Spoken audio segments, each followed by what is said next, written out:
नमस्ते, शुभ साँझ। यति बेला हामी शारदा नगरपालिका वडा नम्बर 2 को यो डाँडा गाउँदेखि अलिकति मुनि जिल्ला आयुर्वेदको अलिकति साइडमा रहेको एउटा भर्खरै निर्मित एउटा पार्कमा छौँ। यो पार्कको नाम अझै पनि नामाकरण भएको छैन। सम्भवतः यहाँको स्थानीय सरकारले, यहाँको वडाले केही नामाकरण गर्छ होला। यहाँ चाहिँ सुन्दर कुरा चाहिँ के छ भने यहाँबाट तलबाट चाहिँ यो पैदल आउनुपर्छ। त्यहाँदेखि यहाँ चाहिँ कुनै पनि गाडी मोटरहरू आउँदैनन्।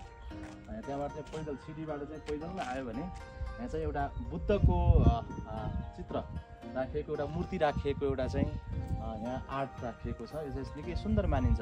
अर्को कुरा के छ भने यो ठाउँदेखि यताको साइडमा पनि बाटो छ, अनि यताको साइडमा पनि बाटो छ, अनि यो बिचमा ट्याक्क टापु जस्तो डाँडो छ। यहाँ चाहिँ मान्छेलाई आराम गर्नको लागि, स्वस्थ मनोरञ्जन लिनको लागि चाहिँ एकदमै उपयुक्त ठाउँको रूपमा चाहिँ यसलाई लिन सकिन्छ।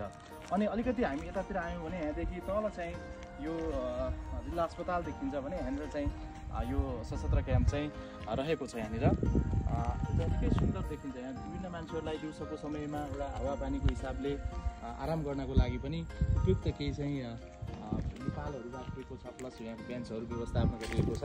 त्यसैले निकै सुन्दर देखिएको छ। हामी अलिकति अगाडि गएर यताबाट यो तल सिडीहरू आउने बाटोको सिडीहरू पनि देखाउँछौँ।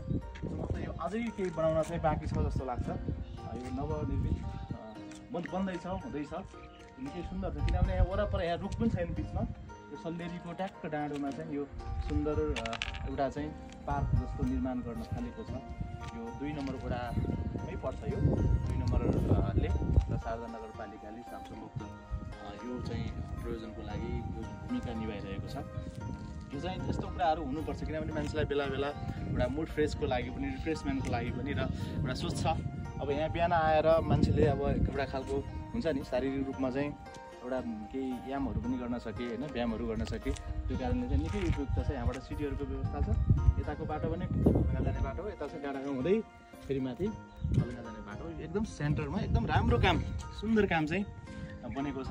त्यसको लागि धेरै धेरै धन्यवाद। तपाईँहरू पनि भर्खरै बनाएको छ, तपाईँहरू पनि आउनुहोस् अनि यसलाई चाहिँ अब आफ्नो चाहिँ एउटा स्वच्छ मनोरञ्जन लिनुहोस्, सँगसँगै टिकटक बनाउनुहोस्, फोटोहरू पोस्ट गर्नुहोस्, आफ्नो ठाउँ आफै बनाऊ भन्ने उद्देश्यले चाहिँ आउनुहोस्। यहाँ सबैलाई चाहिँ हार्दिक वेलकम छ। हामी चाहिँ यति बेला यस्तो रमाइलो भइरहेको छौँ। धन्यवाद।